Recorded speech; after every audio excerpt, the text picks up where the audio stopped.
እስቲቃማ ጽናት ማለት ቀጥተኛው መንገድ ላይ መዘውተር ማለት ነው። ቀጥተኛው መንገድ ማለት ምን ማለት ነው?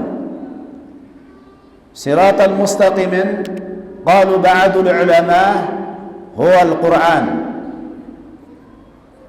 ሲራጥ አልሙስተቂም ቀጥተኛው መንገድ ማለት ቁርአን ነው አሉ።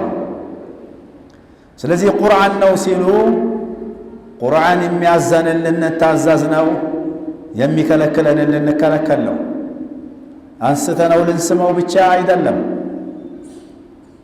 ወይ ሼልፍ መደርደሪያ ላይ እያስቀመጥነው በዓመት አንዴ ረመዳን ሲመጣ ልናወጣው ሳይሆን ዱስቱራችን ሕጋችን አድርገን ቁርአንን የሚያዘንን ልንታዘዝ ነው፣ የሚከለክለንን ልንከለከል ነው።